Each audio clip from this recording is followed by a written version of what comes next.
Please can I welcome everyone to this meeting of the Audit and Governance Committee on Thursday, the 5th of March from the Walton Street Suite, Winchester Guildhall. The time is 6:30 p.m. My name is Councillor Johnny Morris, Chairperson of the committee. This meeting is live streamed from the Council's YouTube channel, and the recording will also be available after the meeting. Subtitles can be switched on, and advice on how to turn these on is set out on our website. Can I remind members not to use remind members to use their microphones, and can everyone ensure mobile phones are on silent? In the unlikely event that it is necessary to evacuate the building, the fire alarm will sound. Please follow all the instructions given to you by our team. Turning to the agenda, item 1, apologies. We have apologies from Councillor Bailey Morgan, and Councillor Lee is deputising. Thank you. Item number 2, disclosures of interest. Do you have any declarations? I see no declarations. Moving on to item 3, the chair's announcements. You'll recall in our previous meeting that the external auditors, this is actually on page 8 of your minutes, the external auditor's view was that resolving the judgmental differences relating to the land and property valuations were now high property. We've received a contact from the external auditors with some of the detail requested in order to move forward with those valuations. And our director is going to hopefully provide some of those details. Thank you. Yes, that's right, Chair. So we received yesterday some of the details that we'd requested from the external auditors to underpin the valuation differences that they'd identified in their work. So we will be working with our own external valuers to go through that detail and attempt to move forward with the tricky situation that we have. Thank you. Do you have any questions on that? Or shall we move on? I'll move on to item 4. Minutes of the previous meeting held on the 29th of January 2026, pages 5 to 10 of your agenda. Are these agreed as a correct record? Agreed. Thank you very much. Item 5, no public participation. Item 6, the internal audit charter and risk-based plan 26-27. Anthony Harvey to introduce. Thank you. Thanks, Chair. Good evening, members. So I'm pleased to give you the proposed internal audit charter and risk-based plan for the forthcoming financial year. I'll take obviously both documents as being read, but if I can, I'll just explain a few elements with regards to them. So if I take the internal audit charter first, and both the internal audit plan, both are requirements that as yourselves as the body charged with governance that you will formally consider and approve each document each year.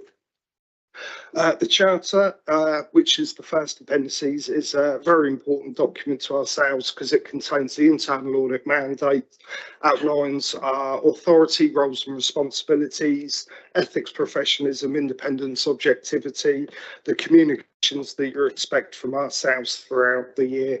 But the other thing to note is that the charter has been externally assessed as part of our external quality assessment, and it's fully compliant with all of the standards, and therefore it hasn't required any revisions to the version that you've approved in the previous year. So obviously it is important that you do consider the document each year, but it is unchanged from the version previously approved. I'll move on to the internal audit plan, which is provided for you in Appendix B. On agenda page 40, it does outline the process that we followed when developing the internal audit plan that is then provided for you on agenda pages 44 through to 46. Now, I think it's really important to iterate, we always maintain but probably with the next couple of years coming up, even more so than ever, that the plan is designed to remain fluid, and as new and emerging risks come to light, or there's more clarity, for example, around local government reorganisation, then we will obviously adjust the plan accordingly based upon those areas that do become a high priority, or in fact less of a priority commensurate with other areas. but any proposed plan changes will always be reported through our internal audit progress reports, which then come through to you for approval. So it will be fully transparent if there are any changes. We'll just look at some of the areas within the plan, which is provided on agenda pages 44 through to 46.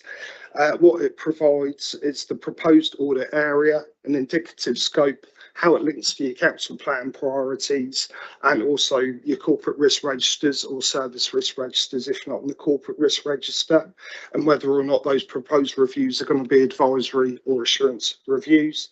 Again, predominantly our work in the past has been assurance reviews, but going forward there may well be a need for more advisory activity.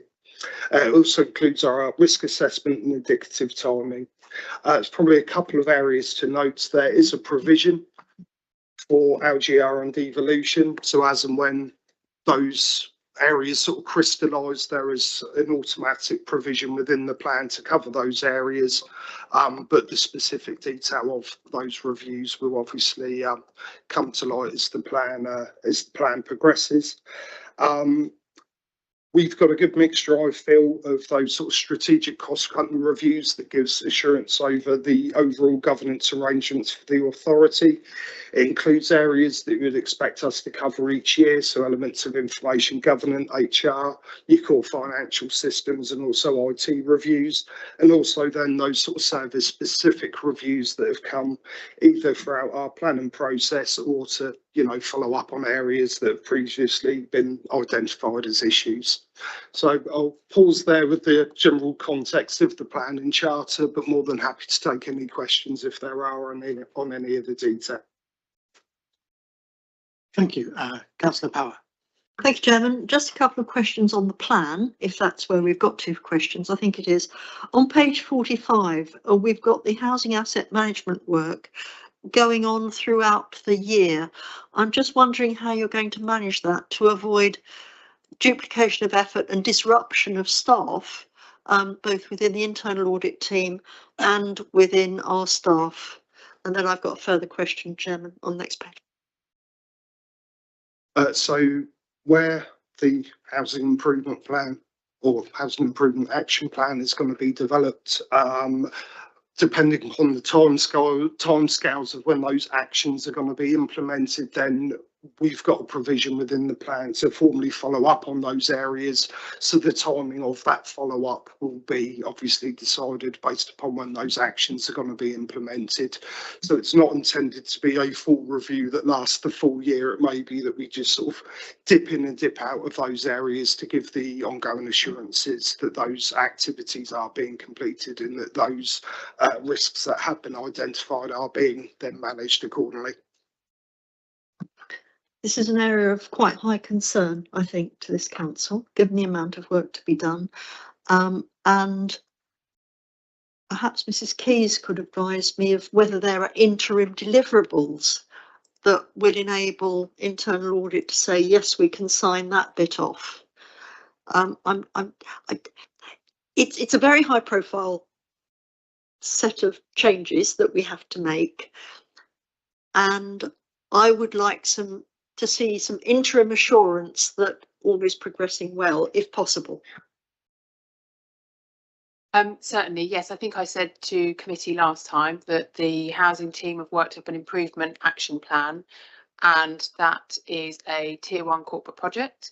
So you will see progress against those actions at a high level reported in our quarterly performance report, and the more detailed action plan review will happen through Cabinet Committee Housing. And my next question, Chairman, is on page 46, looking at the play areas to assess the framework for inspecting and maintaining play areas. Should the cost of that independent audit not fall upon the town forum?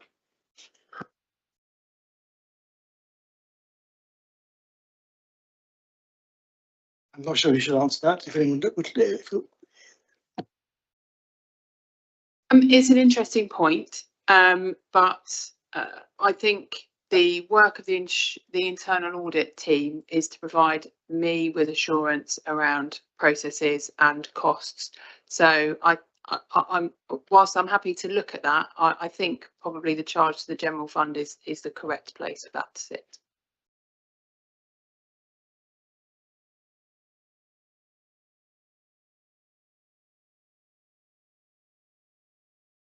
It's a general point, Chairman, that we find that there's a good deal of resentment in the parishes that the facilities looked after by the town forum seem to get a free ride, whereas the parishes have to cover the cost of all these audits.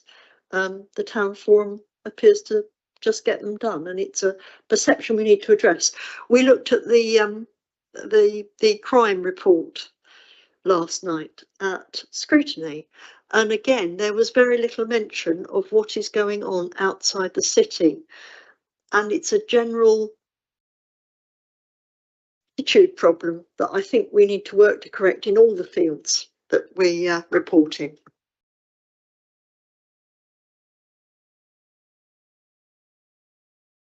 Just on the specific point around that particular audit, just to reassure members, so this is looking at whether we have the correct framework in place and the governance that we have around the inspection of those play areas.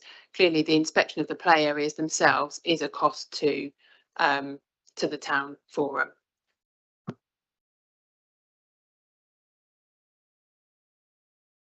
I have a question regarding mentioned you'll be giving us updates on the progress of the action plan for the housing revenue account. Will there be similar updates for the issue regarding the SIL evaluation?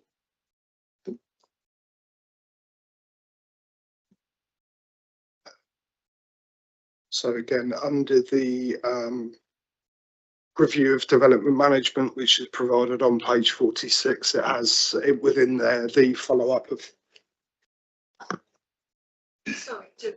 Sorry. Yeah. Yeah, so at the top of page 46 of your agenda pack, it also includes the follow-up of the developer contributions. So we could, again, as we agreed at the previous meeting, so we can actively follow up on those areas as and when they're addressed, and again, provide that ongoing assurance in those areas, and whether or not that can be done sooner than the Q4. Then again, we'll assess that throughout the year and obviously give you those assurances as and when we can. Thank you. Councillor Lee. Yeah, thank you, Chair. I'm going back to the internal audit charter, and this might be my lack of knowledge in this area, but I was just having a quick look at the global international audit standards, which do not mandate specific climate environmental audits, but they require internal auditors to examine all material risks and governance arrangements affecting the organisation objectives. And I just wondered, this is obviously tailored for us and it's been passed through the mill and ticked off. But I just wondered whether there's something missing in terms of highlighting that need, given our council plan and our very pleasing way we do business in this council. And the reason I also say that is that when you chase through to some of the risks, we have carbon neutrality action plan, we have the Environment Act requiring us to have an enhanced biodiversity duty to produce a nature improvement plan, which then is obviously interrelated to the climate plan, and I don't see any of that. So if it's not in the charter, I just wonder what that is the hook, which might then pull things through. So the charter is a high-level document that outlines our roles and responsibilities, and it will bring together a risk-based plan for you each year. If you refer to agenda page 44, the second item within the plan is in and around climate and emergency and carbon neutrality, because obviously it is a key corporate priority and it is within risk registers, so that has formed part of our risk assessment when we were delivering the plan. So that is included for 26-27. Yeah, I mean, I think you missed my point. Yes, I agree with that, but I'm talking about nature and the enhanced biodiversity duty, which just recently we've had to produce the nature improvement plan, the update after 4 or 5 years, which we did. And within that are ingredients that we are expected to deliver. As I say, when you look at the audit assignment, it doesn't get a mention. So my question is why? So it's an indicative high-level scope.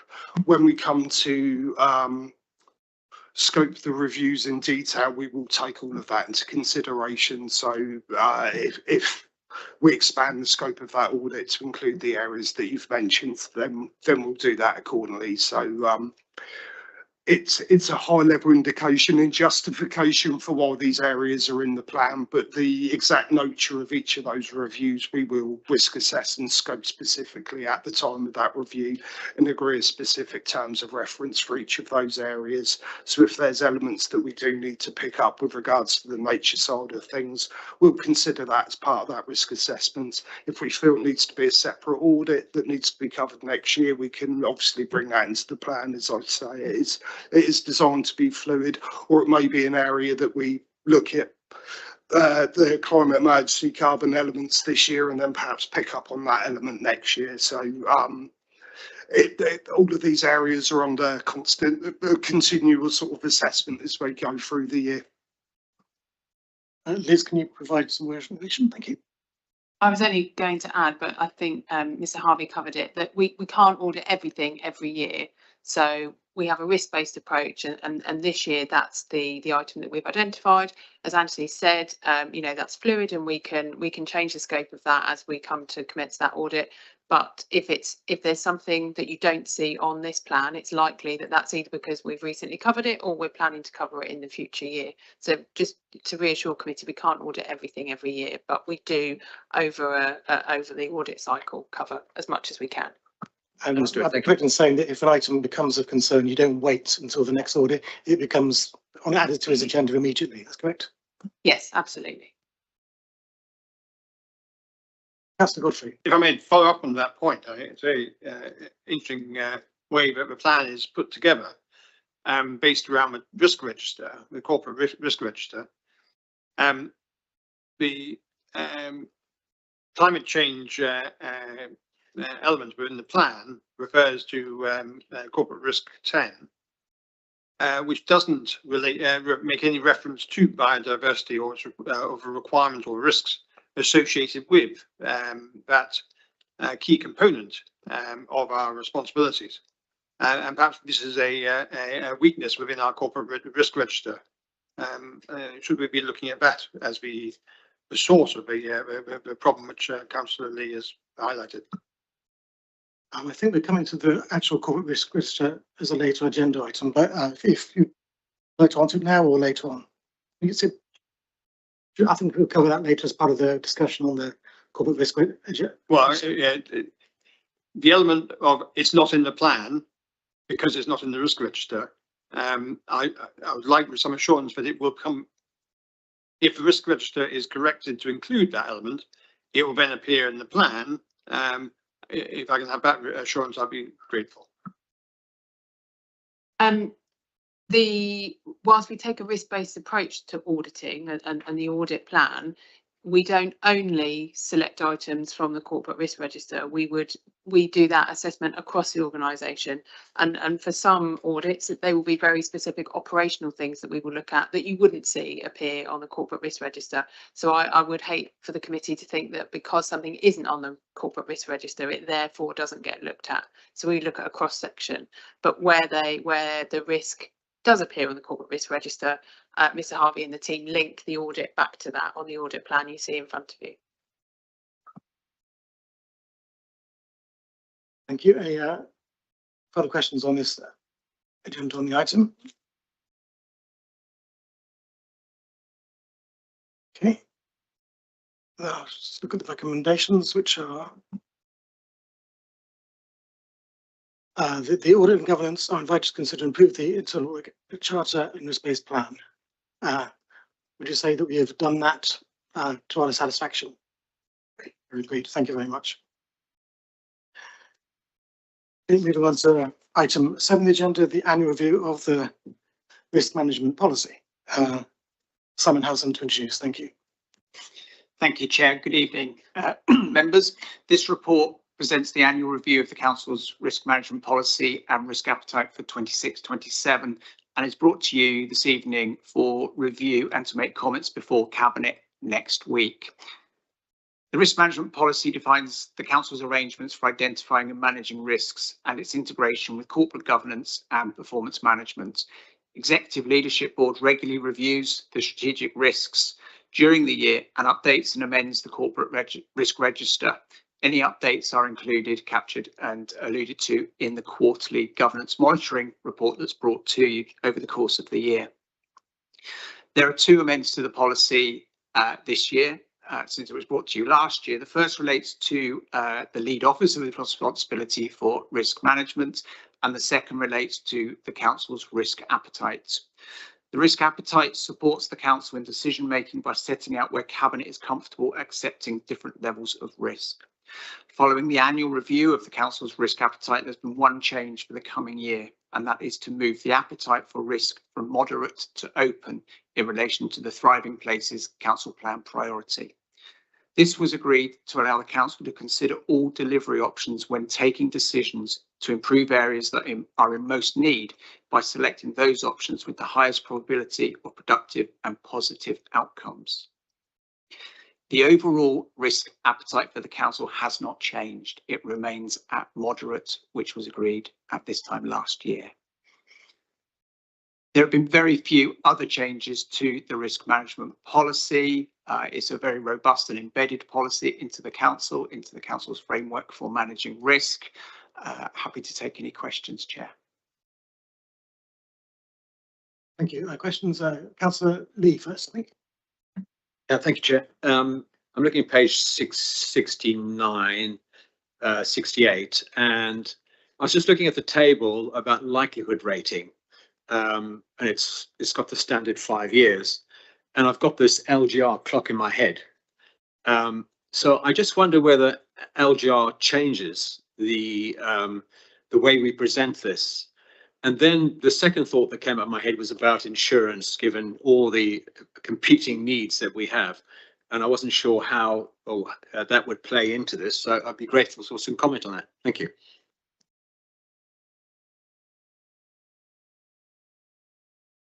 Sam, if you'd like to respond to that, or Liz?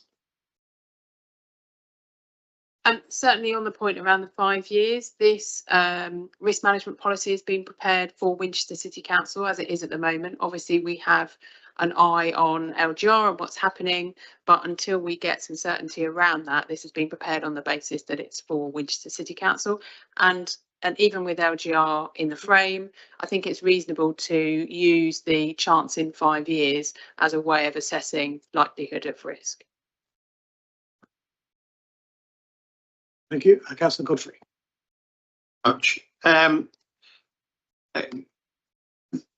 Excuse me, you mentioned about the change to the appetite for Thriving Places plan.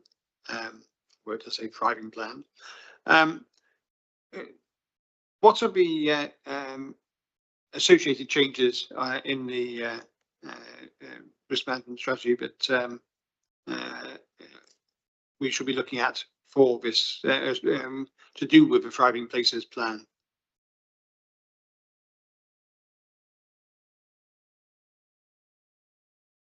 The risk appetite is really set as to how Cabinet would feel about decisions, and so therefore acts as guidance to officers as to when they develop policy and plans. And we felt that we've always had we've always tried to be realistic about what our risk appetite is, rather than talk about what we might like to think we have a risk appetite for. So the reality is that our risk appetite has always been moderate. That's how we react to things. But it's slightly more open, I think, it's always very difficult to judge this, but it's always been slightly more open on delivery of housing, of new housing. So we've always had the open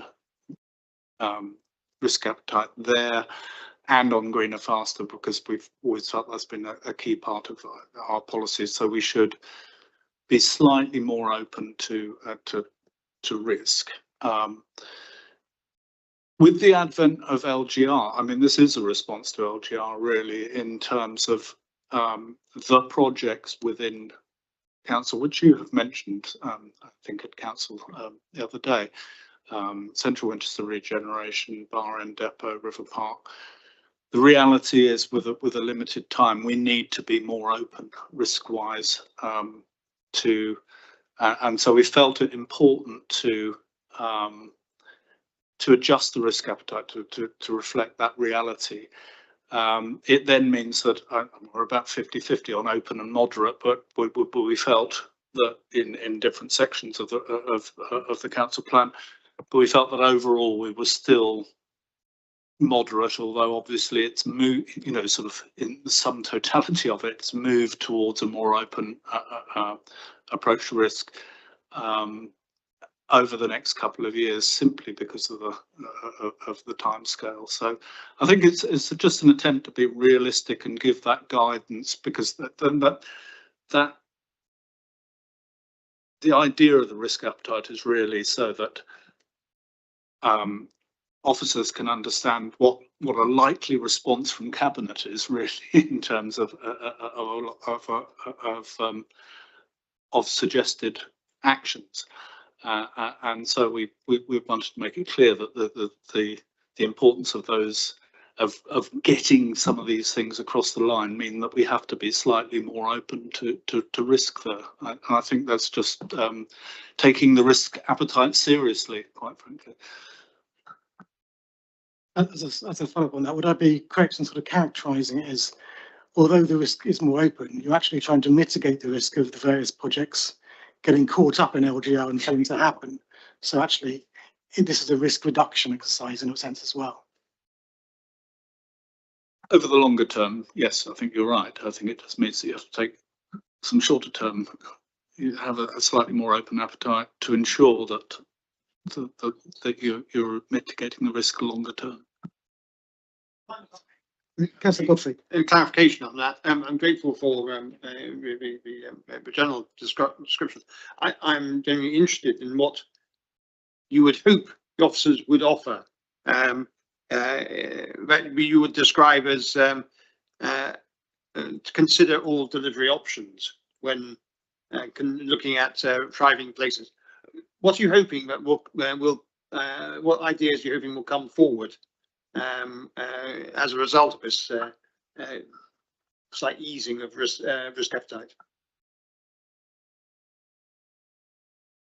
I think that's quite difficult to define. Actually, I think as the Bar End one finally comes to fruition, having seen, I mean, I can't really talk about where we are at it at the moment, but I think that may give you the example of where we're slightly more open, but it's very, very difficult to define that. I think it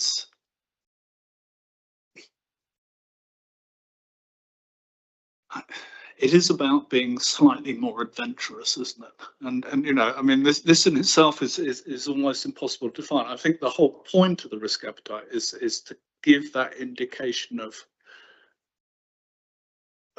that proposals could be slightly more adventurous, perhaps, which I think you've been advocating for a while. Thank you. Gareth, you have some information? Thank you. Yeah, I mean, it was really just a reminder of the role of this committee is not to sort of necessarily delve into those individual risks, but look at the suitability of the framework that's in place. Thank you. Yes, Councillor Boothby. Thank you. I'm hoping this addresses Mr. John's comment just now on the framework. I was looking at the partnership working risk on page 86, and it struck me that one of the big risks, I immediately interpreted that as being projects such as Bar End, projects such as the University of Southampton and River Park Leisure Centre. However, in discussions with Councillor Cutler, I think it also does imply things like partnerships with major suppliers like Biffa, for example. I sort of feel that the scale of reputational risk and perception of the council's performance on big projects like Bar End seems to be slightly lost in that risk. And I'm not, so this first part of the question, I suppose, is does that CR6 reference those kind of projects? If it doesn't, should we have a category in that framework to recognise those projects? And I also noticed that the I suppose the residual risk is now lower, and it'd be interesting to hear what sort of measures have been put in place. I know that's straying away from the framework, but are we now having better training, for example, to better vet the viability of partners, or to assess the viability of these kind of large capital projects? Simon, do you want to answer that? Chair, if I may, I'm happy to respond to the second part of the question.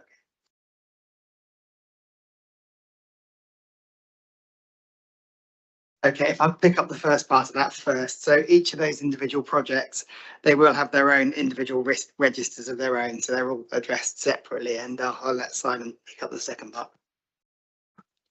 Chair, thank you. The change in risk score really reflects the journey that we've been on in terms of managing our partnerships and the governance arrangements that we have. This was flagged a few years ago off a limited assurance internal audit for management of partnerships. The policy team, in particular, with other officers around the council, worked hard to bring around a policy framework toolkit for officers and ensuring that our partnerships are well governed, including things like terms of reference, exit clause, exit agreements, those kinds of things. So we're in a lot better place with the partnership register and the partnership arrangements that we've now got than we were a few years ago. Councillor Griffin for that? So just to clarify, so what was the period of that happening? Was that a couple of years, you said, I think? From memory, the limited assurance was either 3 or 4 years ago. Okay, Councillor Power. Thank you, Chairman. I very much liked your explanation of how we're mitigating one risk by increasing our risk appetite. That was very appealing. But I would like to ask Mr. Harvey if other councils are making similar decisions in the face of LGR. With regards to increasing their risk appetite, I've not specifically seen that for any of the partners that I look after. However, you're quite different in the fact that where you've got such an embedded risk management process, you do articulate your risk appetite quite transparently, and obviously with the appropriate change to that risk capital, with the change to the risk appetite in one of those areas being again transparently reported, it would be hard for me to kind of say definitively on behalf of all of the partners, but I think the level of transparency that you have is above what some of my experiences are from elsewhere. Councillor Lee. Yeah, sorry, I just want to go back to the risk appetite again. And sorry, Councillor Cutler, I understand there's obviously been a very thought out process about the difference in terms of appetite between moderate and open. But I am quite surprised that how healthy community is moderate, given the fact that we want to produce positive outcomes for our residents. And should that not be ambitious and therefore open rather than moderate? Again, I appreciate it's nuanced, it's difficult to define, but I was quite surprised. I think these are actually quite difficult concepts. I think we found Mr. Harvey's comments earlier, or just now, about the fact that we have quite a well-developed risk policy over time. This goes back to, if I might say, when I was chairing the audit committee and Councillor Godfrey was in my position here, and we worked quite closely, I think, to start to. Risk wasn't a strong point here or anywhere else, I think, 10 years ago. And we worked quite hard to develop strong risk management policies. When it comes to appetite, I think there is an element of its guidance. Yeah. And I've always been keen to sort of try to reflect the reality of how we ultimately take decisions. We've got, we're responsible for public money. It's sometimes very tempting to be gung-ho and go beyond the open. We'd like to think that we are. We're innovative in all, but we've seen what happened to councils that have that sort of approach over the years, where these huge debts arose. Even in this council some years ago, before my time, I think, where our treasury management policy involved, Icelandic banks and that side of things. The reality is we've become more risk averse, and I think it's important that the risk appetite reflects what we actually do rather than what we'd aspire to do. And I think that's the reality. I sit in cabinet and I know that we have a cabinet that, when it comes right down to it, does not want to take huge risks with public money, and we have that view, and we've tried to reflect it in this.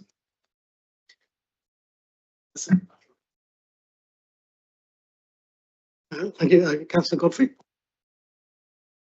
Thank you, Mr. Chairman. Page 64 of the report, identification of risks.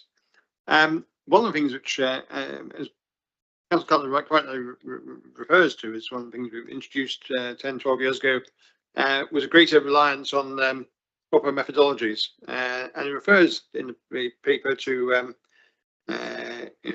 Prince 2 and APM being a backbone of a methodology. I wonder how many of our project staff, and including project board members, now are required to have a suitable project management qualification.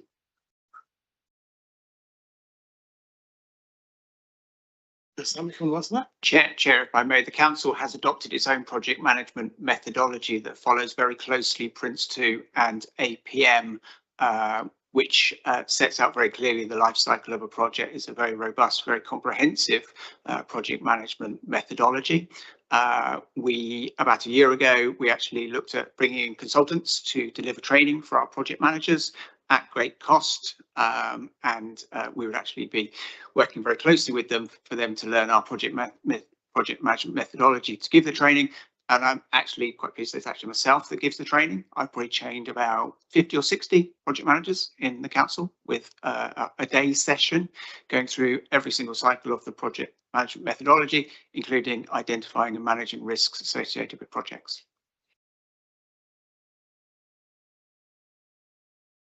Just confirm then that all project managers are qualified as project managers, and all project board members have been trained in the methodology. All officers that manage projects will have attended the project management methodology. Some may even also be Prince 2 qualified or even APM. That's their choice. They may well have followed that path as well, but they'll have also been trained to use the council's project management methodology as well. Some of those staff will also appear on the project boards as well. I'll take a turn. It's just regarding, I think it was on page 91, the risk of lack of preparedness to and incapability to respond to events caused by climate change. And the focus there is very much on floods. And I just want to check that just because something isn't included, does that necessarily mean it's overlooked? Because obviously with climate change, there's risks regarding heat waves, droughts and wind damage and cutting off power and so forth. So can I be reassured that those items are not being overlooked in the risk register? Chair, yes, I believe we updated this within the last 18 months to add in the phrase about failure to have plans in place to respond and recover to adverse weather events, to be more general, that it's not just flooding. It could be any of those. It could be heat waves. It could be flooding. It could be any of those kinds of events. So yes, to reassure committee, it covers all of those scenarios. Thank you. It's captured in that phrase. Thank you. Councillor Lee. Just quick observation on page 34. the current controls, it refers to a 2024 resident survey commissioned that will be undertaken in June 24. Do you mean June 26? But should be referring to 26 rather than 24. I was a bit confused. 34. 34 in the paper, yeah. Yeah. So back to 34. Oh, is it? Ah, okay. Well, it's 24. Okay, thank you. Yeah.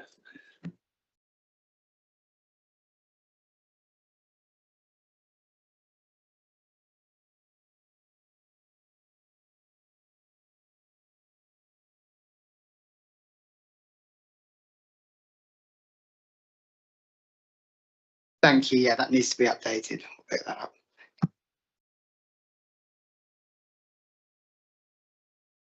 Councillor Godfrey, did I see a hand there? Thank you. Earlier in the meeting, we talked about the link between the plan and the corporate risk register.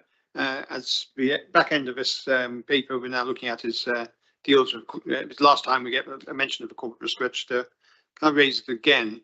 CRO 10 does not include reference to the biodiversity requirements, should it?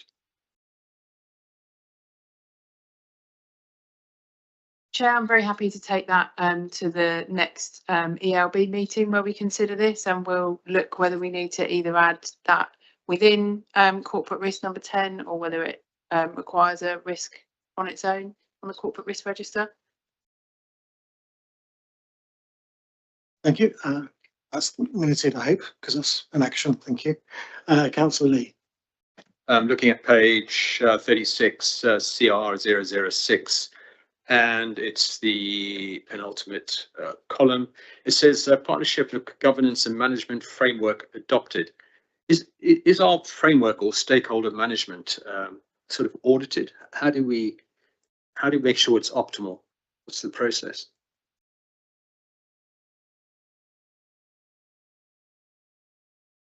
The partnership, it's not been looked at within the last couple of years or so, but as said, we did a review, I think 3 or 4 years ago, which helped sort of drive a lot of the improvements. So that will be an area that we'll obviously consider and look at. What we've tended to do more recently is look at some of those particular areas in more detail and do a really deep dive into those specific areas and the arrangements that are in place specific to that area, rather than just looking at the more general review of the framework as a whole. But again, it will be something that we periodically sort of consider and think about. But I think based upon the work that was done previously, the framework itself was robust and resilient and good guidance for officers and did improve things quite significantly. So you know, it's balancing that up. Do you just look at it at the highest level, or do you delve into some of these areas in more detail to see is actually operating in practice, which I think has been a bit of our focus for the last sort of couple of years or so. And I think, again, going back to the audit plan, some of those, is it partnerships, is it a particular contract, or is it a particular arrangement where you can call it what you wish? But, you know, we've got a couple of those specific reviews in the audit plan for next year to look at those areas in a lot more detail. And of course, it will then take that step back and sort of think, is it in line with the guidance and the processes that are being provided? Thank you. Before I move to debate, are there any other questions? Any councillors who put their hands up on have been missed? Councillor Penninger. Yes, we've talked at length about the problems, sort of supply end problems of auditors for local government.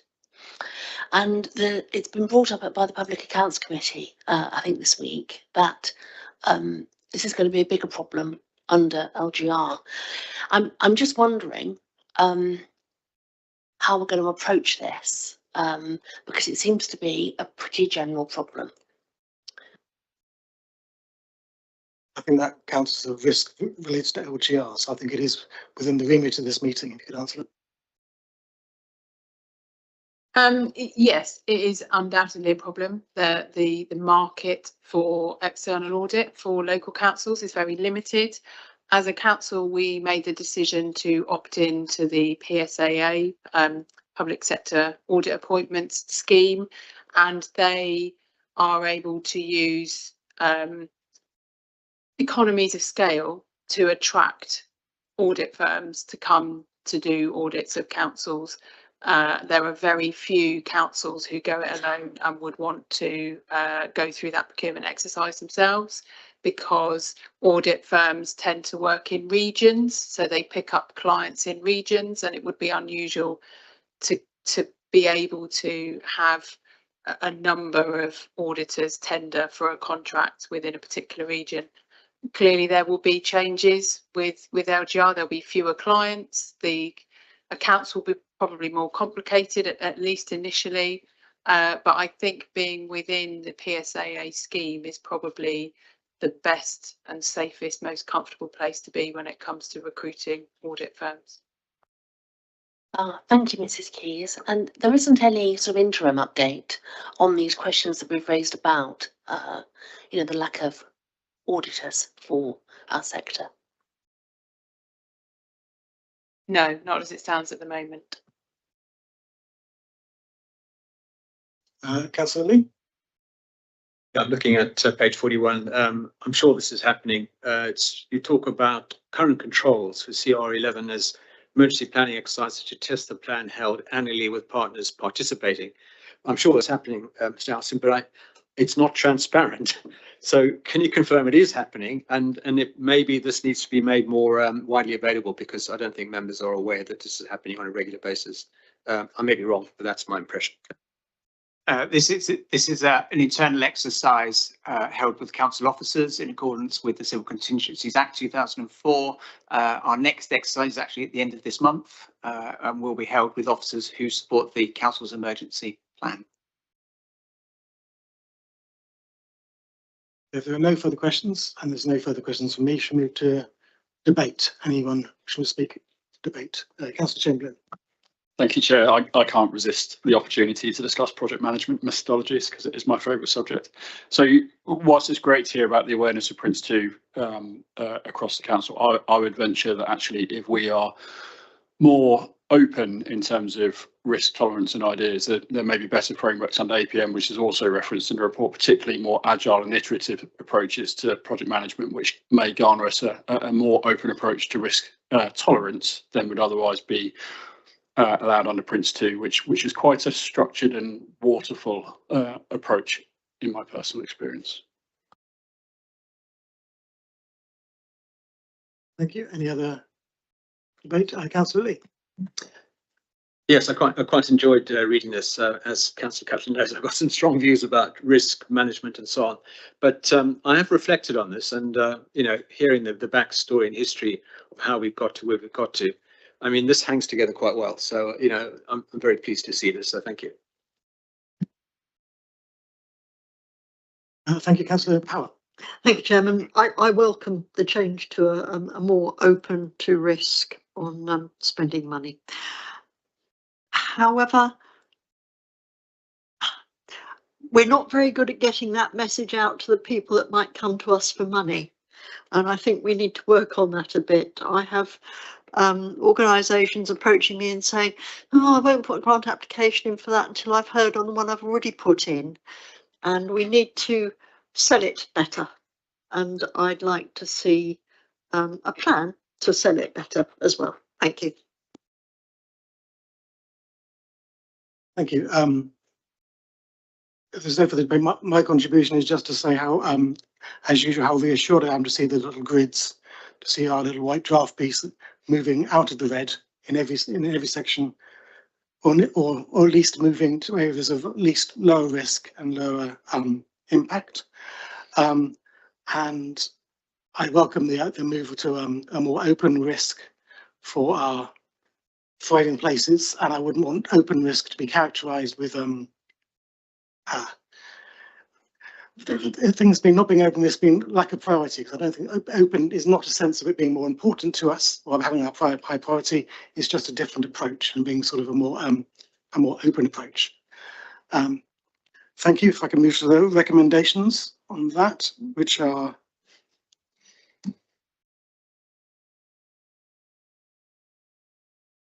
that we have considered this report. Is that agreed? Agreed. Thank you very much. Okay. Moving on to item 8 on the agenda, the Local Code of Corporate Governance 2627. Simon, to introduce. Thank you. Thank you, Chair. The Local Code of Corporate Governance is brought to you every year. It sets out and describes the Council's commitment to corporate governance and identifies the arrangements that have been made and will continue to be made to ensure its effective implementation and application in all aspects of the Council's work. It follows very, very closely the SIPFA Solace Delivering Good Governance document from 2016, which is the document that most councils follow in setting out their governance arrangements. Appendix 1 sets out in detail the 7 principles of good governance, and it is very much a lift from that Delivering Good Governance document. But more importantly, in Appendix 2, against the 7 principles of good governance and the details, we provide how the council complies with those principles through its policies and procedures and plans. Track changes have been left in the Appendix 2, particularly for transparency, and show the changes that have been made since this report was brought to you 12 months ago. I'd just like to add that a review of the policies and procedures listed in Appendix 2 will take place as part of the preparation of the annual governance statement, which will be brought to this committee next time, and features very heavily in the addendum to the good governance principles that is also mentioned and approved by SIPFA last year, May last year. Happy to take any questions.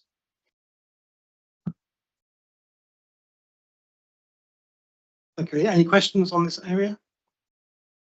I just want to pick on one thing you just said, that you're expecting it to come to the next meeting, another version of this document. Are we expecting any more changes, or is it going to be very similar to what we see ahead of us in front of us today? Chair, the annual governance statement sets out kind of the areas of governance that the council needs to focus on, looking back at the last year, and includes the action plan that's monitored through the governance monitoring report. So the annual governance is a supplement, if you like, and it really captures the review of the governance arrangements. So this paper sets out the framework. The annual governance paper is more a review of that framework and its operation and its effectiveness. Thank you for the clarity. Any further questions? Any debate? Councillor Brophy. Just a quick observation on the core principle 5. It's just very good to see our council reinforcing its things like flexible working, employee wellbeing policies, but also a sign of, strengthening our public sector equality commitments in terms of inclusivity. I think that's really important when those things are under attack across the public sector. I completely endorse that statement. Thank you. If I can, Councillor Lee. I'm looking at page 123, and it's good to see the implemented a housing service improvement plan to address the issues identified as part of the SARC referred to the regulated social housing, which is excellent news given everything we know. But again, back to my question about biodiversity and nature, I just wonder whether, again, there's something missing in that respect. Thank you.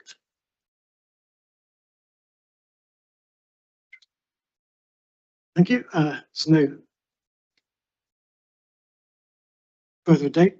The recommendations are that we approve the local code of corporate governance 2026 as set out in Appendix 1. Is that agreed?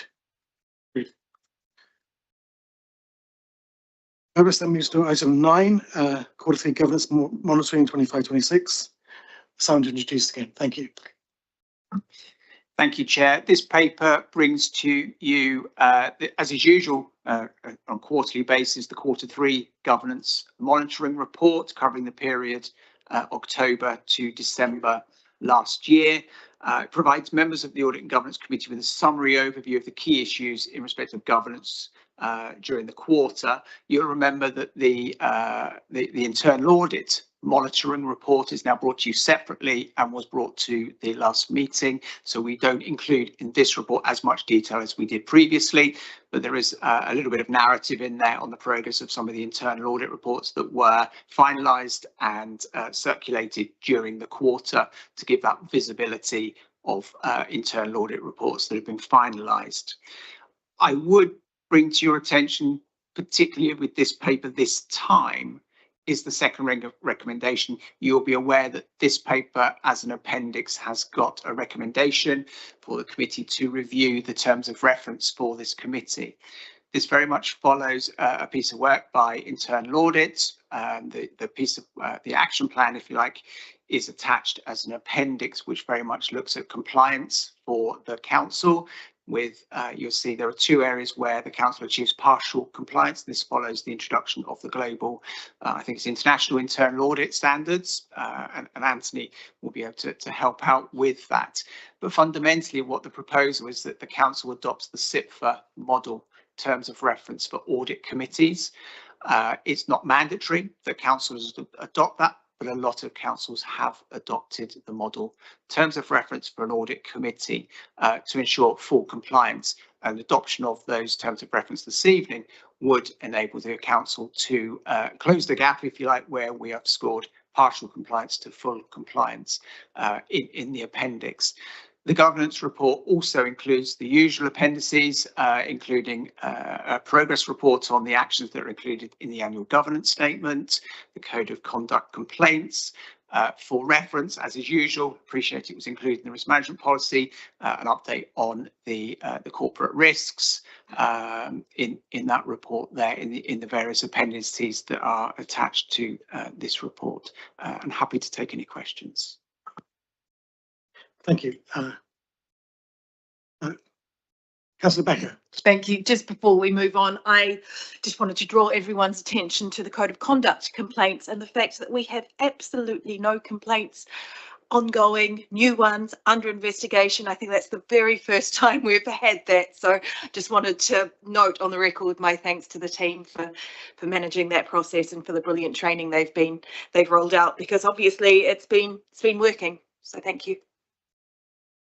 Yes, I think we should also thank all the councillors for behaving so well. I didn't want to say that. or at least not complaining when other people misbehave. Do you have any questions on the site? Councillor Powell. Thank you, Chairman. I'm looking at the sanctions available to hear the subcommittees in the case of a case to be heard by them. I remember reading a report, I think it was 3 or 4 years ago, commissioned by the government, which recommended stronger sanctions be available to standard subcommittees. I noticed we still have the same old paltry ones, and I wonder if there was any sign that there would be more draconian measures that would be made available to us. Yes. Thank you very much for your question. There was a consultation open on this for, I think it was about 4 or 5 months prior to Christmas. We're still waiting any changes to the legislation there. Councillor Godfrey. On a similar note, there's a big push by Mr. John to try and persuade all parish councils to adopt the same standard code of conduct. How successful has that been among our 48 parish councils? Some of them had already adopted that even prior to the city council. It's been reasonably successful. I don't have exact figures to my fingertips now about how many have, but I understand it's the majority of them.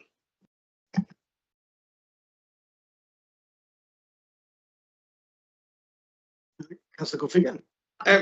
Thank you. On page 157 of the report, appendix 4, it's made reference to be changed for terms of reference to this committee. I wonder if the difference between what's been required of us to review governance arrangements differs from what we do at the moment in terms of looking at the detailed audit plan outcomes and the like. Reviewing governance arrangements seems, is it just semantics, or is it require something else of us? Yes, it's useful to know whether this is another, is what we already do and it's being phrased in a different way, or whether actually the agreement has changed. Gareth, can you help us with this? My understanding is that this doesn't represent any significant changes. It's simply adopting a model code that's been rolled out by published by Cipla Solis and rolled out by the majority of councils now.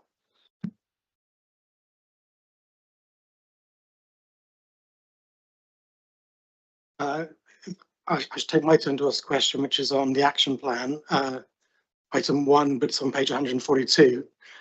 Reviewing and updating our procedures. It says work is ongoing to review and update other housing procedures and policies. And I just wonder if we can have any more information on what those procedures and policies that are being updated are. Thank you. So the ones referred to in this report have actually now been adopted by the Cabinet Committee Housing. So it's antisocial behaviour, hate crime, and help me out here, Neil, what was the third one? I've got it written down somewhere. Good neighbour policy. Yeah. So since this report has been drafted, those policies have been adopted by Cabcom Housing. They have gone through the TACT board. They have been consulted upon with residents. So they are now live. Thank you. It's always nice to have more detail. Councillor Lee. Back to page 157. I'm looking at the last point there, promote and ensure training of councillors and co-operative members into the relevant governance aspects. I'm sure that's something that's always been there, but is this actually happening, or is it happening in the way that we would want it to? And if so, I wonder if somebody can just expand on what that looks like.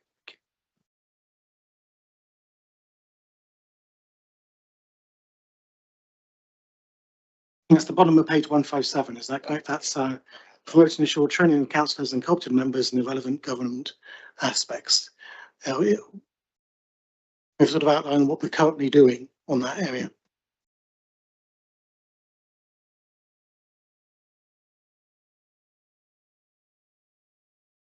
Okay, so that will form part of the annual training that's rolled out post elections. There'll be there's code of conduct training anyway, but there will be other elements that will be rolled out then. Yeah, thank you. It's just that when you look at the papers before us tonight, there's some excellent exhibits which I think could do well to be shown to new councillors or even to existing members to remind them, you know, the structure and the what the ELB is about and how the governance actually really works in practice.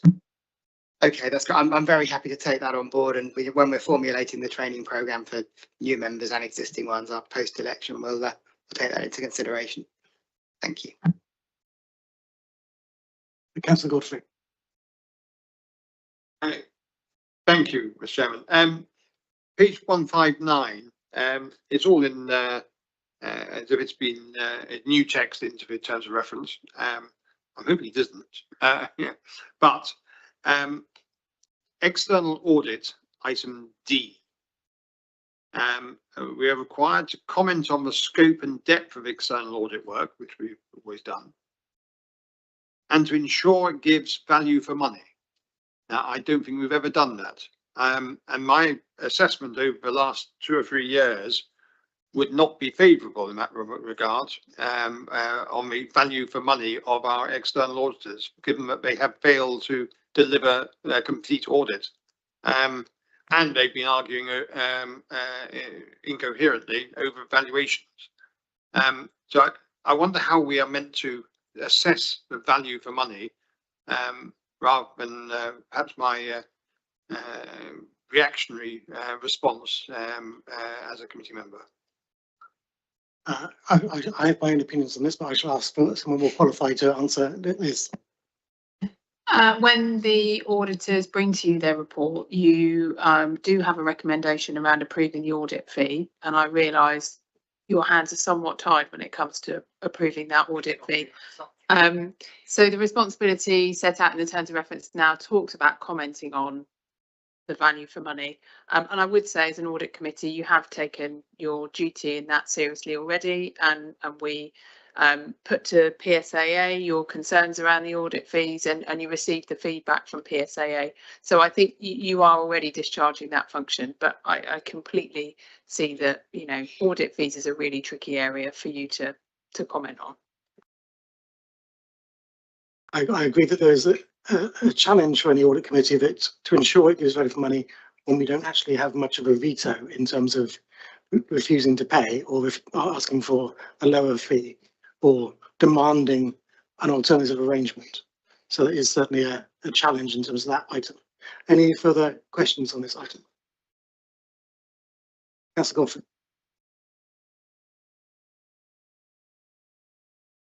I've made these, thank you, Mr. Chairman, associated with page 180, which is the current state of the report from a Southern Internal Audit Partnership. And it refers to an area which is partially compliant, where we're told the Audit and Governance Committee have not presented an annual report for 24, 25 and 25, 26. One, I don't remember being told off about this over the last 2 years, but I'm sure we should have done something which we didn't know we were meant to do. But I wonder how the annual government statement and the annual report differ in the specifics. What more do we need to produce? And does the annual report need to go to council, or is there a different report goes to council?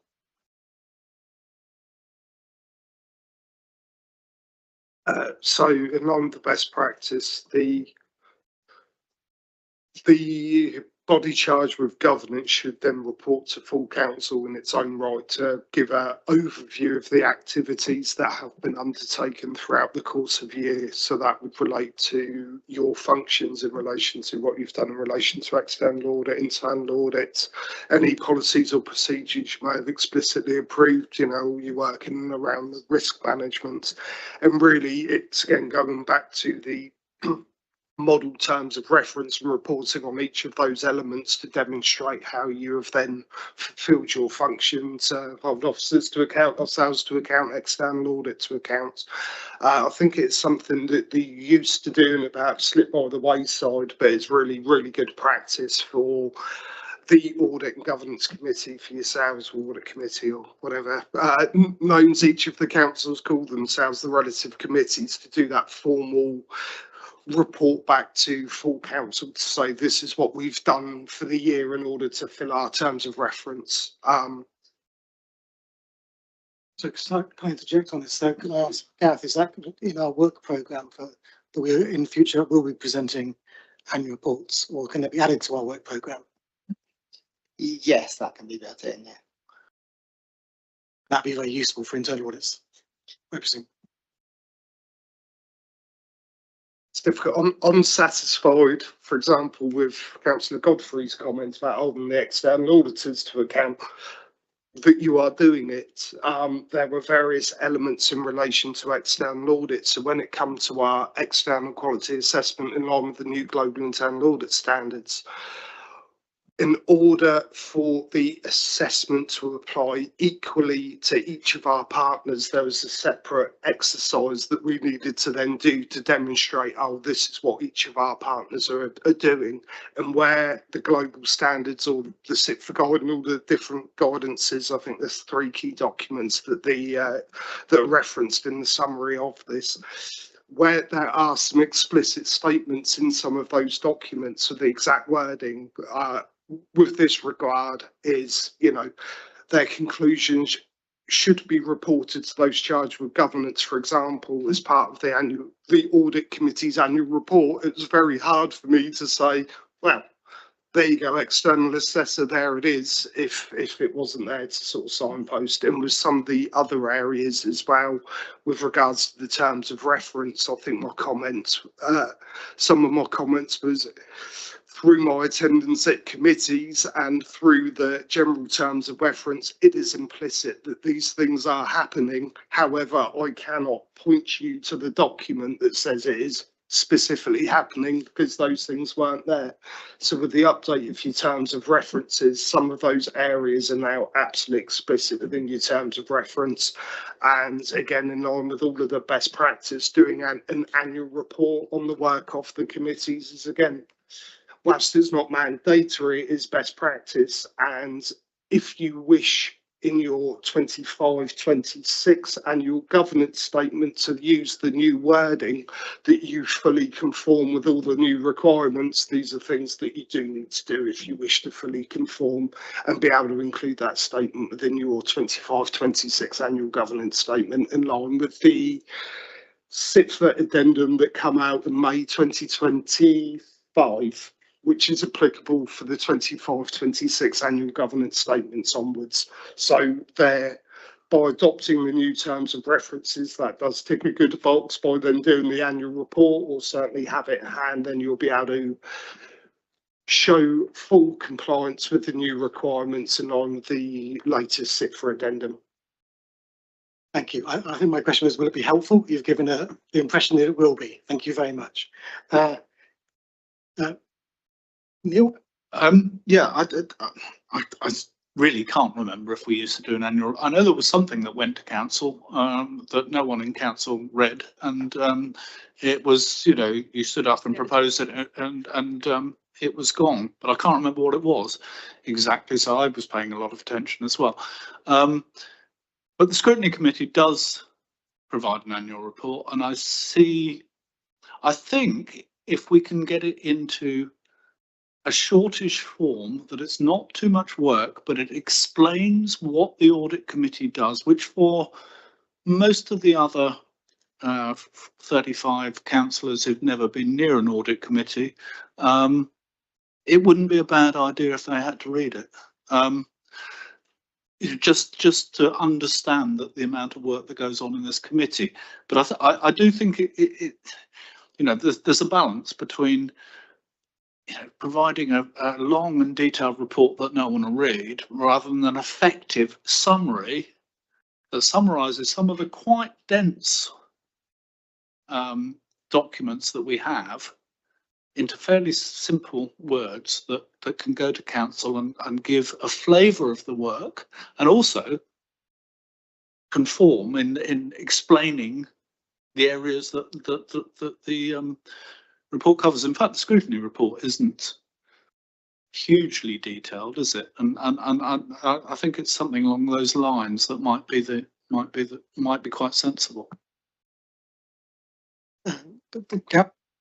Yeah, sorry, thank you for that. What we'll do, we'll look around for some examples of best practice from other authorities on that, and we'll work up a template for it. Thank you. Thank you. Yes, I just noted it says that there needs to be an annual report. It doesn't specify the nature of that annual report. Councillor Page. Thank you, Chair. I'm just looking again at this, our responsibilities, external audit. Scope and depth of external audit work, we can comment on that, and then to ensure it gives value for money. Now, unless and until the market's opened up, so we have a choice of auditors, the most we can do, which we have done, is to ask the external auditor if there are any circumstances whatsoever under which they would consider giving us a rebate. And I think, from memory, it was a resounding no. May I suggest that as we can't actually change the market single-handed, could that statement or our responsibility be slightly amended to reflect the reality of the situation?